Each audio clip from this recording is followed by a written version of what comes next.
Assalamualaikum warahmatullahi wabarakatuh.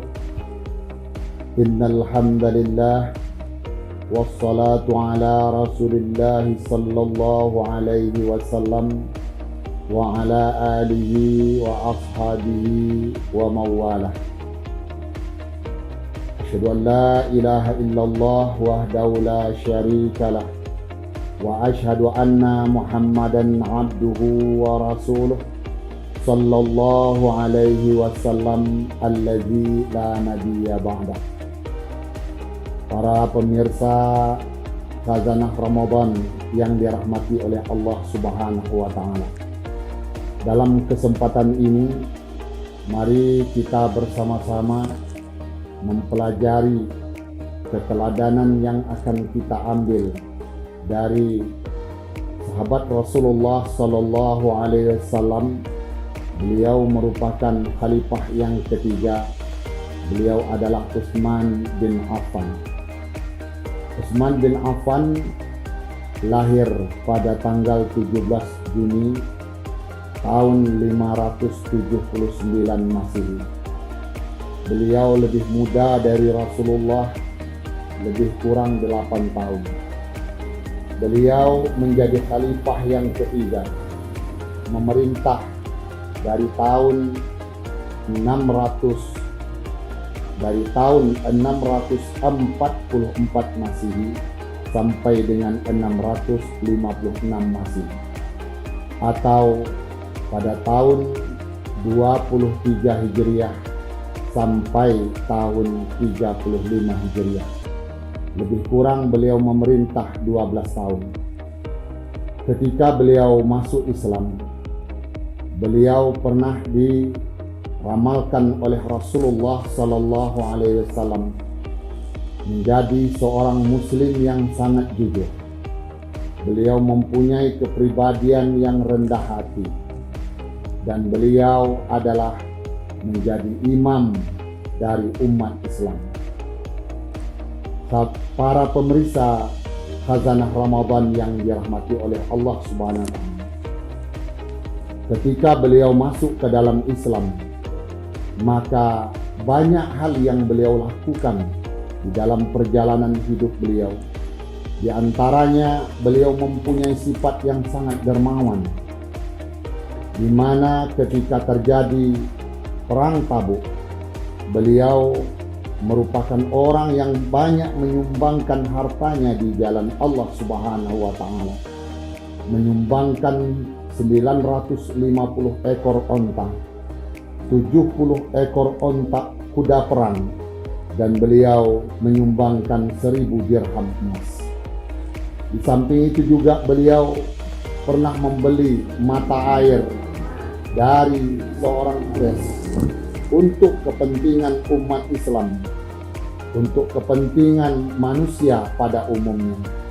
Dan di musim kemarau, beliau adalah sahabat yang termasuk dermawan pula. Beliau juga menyumbangkan banyak harta, sehingga gandum yang beliau sumbangkan di musim kemarau tersebut diangkut oleh 1000 ekor onta. Bayangkan bapak-bapak, ibu-ibu, pemirsa Khazanah Ramadan yang dirahmati oleh Allah Subhanahu wa taala.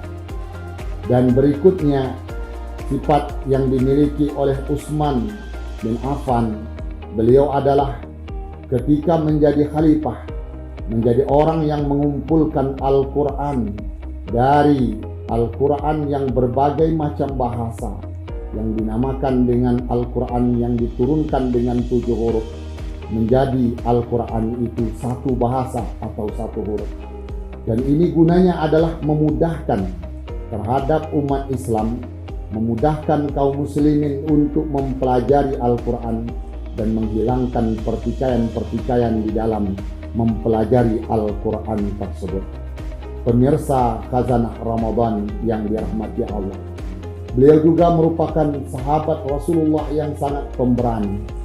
Ketika beliau menjadi khalifah, beliau memperluas wilayah Islam sampai kepada Afrika Utara.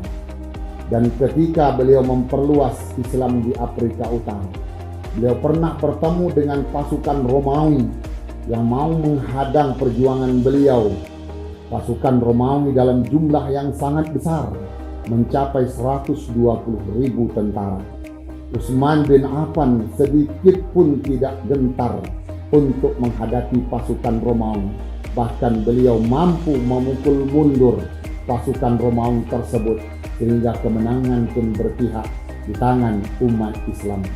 Pemirsa Khazanah Ramadan yang dirahmati Allah Subhanahu wa Ta'ala, di dalam melaksanakan ibadah puasa, Utsman bin Affan hampir sepanjang hidup beliau setelah masuk Islam tidak pernah meninggalkan ibadah puasa, baik puasa wajib, begitu juga dengan puasa-puasa sunnah. Dan beliau hanya meninggalkan hari-hari untuk berpuasa sunnah, kecuali pada hari-hari yang diharamkan oleh Allah Subhanahu wa Ta'ala. Beliau melaksanakan puasa, tidak pernah juga meninggalkan ibadah-ibadah yang lain. Beliau selalu berteman dengan Al-Quranul Karim. Setiap hari beliau dalam berpuasa selalu membaca Al-Quranul Karim. Sehingga pada tahun terakhir dari kehidupan beliau, beliau bermimpi pada satu malam di bulan Ramadan. Ketika itu beliau bermimpi bertemu dengan Rasulullah, dan Rasulullah mengatakan kepada beliau, "Wahai Utsman, besok engkau akan berbuka bersama dengan kami." Sedang bermimpi tersebut, maka ketika itu Abu Hurairah yang tidur bersama menemani Utsman bin Affan yang menjadi khalifah. Beliau, Abu Hurairah, membangunkan Utsman bin Affan untuk makan sahur. Lalu terbangunlah Utsman bin Affan dalam keadaan wajah yang murung. Dan ketika itu beliau berkata kepada Abu Hurairah, "Wahai sahabatku, engkau adalah orang yang memutuskan mimpi baikku bersama dengan Rasulullah Sallallahu Alaihi Wasallam."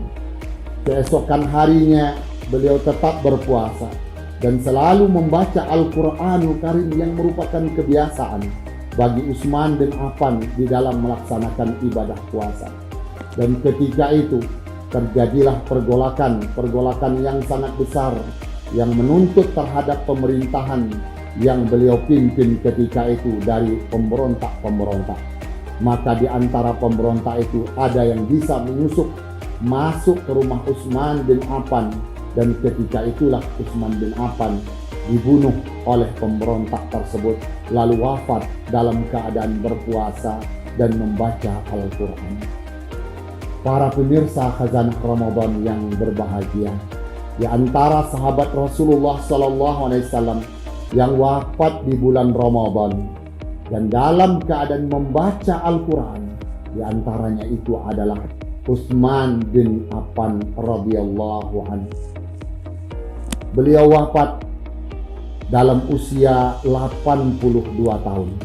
Oleh karena itu, para pemirsa Khazanah Ramadan yang berbahagia, marilah kita mencontoh keteladanan yang terdapat di dalam diri Utsman bin Affan. Beliau adalah orang yang sangat teguh dengan keimanan, karena ketika beliau masuk ke dalam Islam, beliau dalam usia yang sudah dewasa, tetapi beliau masih sempat ditangkap oleh pamannya, diikat lalu dicambuk, dipukul oleh pamannya supaya kembali ke agama leluhur mereka. Tetapi Utsman bin Affan tetap mempunyai sifat yang teguh, yang tegas untuk melaksanakan dan memeluk ajaran Islam tersebut. Dan beliau mempunyai sifat pemberani, beliau mempunyai sifat dermawan yang sangat tinggi, membela kehidupan agama, membela kehidupan umat ini dengan sebaik-baiknya. Itulah para pemirsa, sifat-sifat Utsman bin Affan yang dapat kita teladani dalam kesempatan ini. Ya, mari kita jadikan contoh dan dalam kehidupan kita sehari-hari. Mungkin itulah yang dapat kita sampaikan dalam kesempatan yang berbahagia ini. Semoga semua kita menjadi insan yang terbaik, menjadi orang-orang yang dapat meniru para sahabat dalam melaksanakan ibadah dan melaksanakan ajaran Islam dengan sebaik-baiknya. Perbanyak maaf, billahi taufik wal hidayah. Assalamualaikum warahmatullahi wabarakatuh.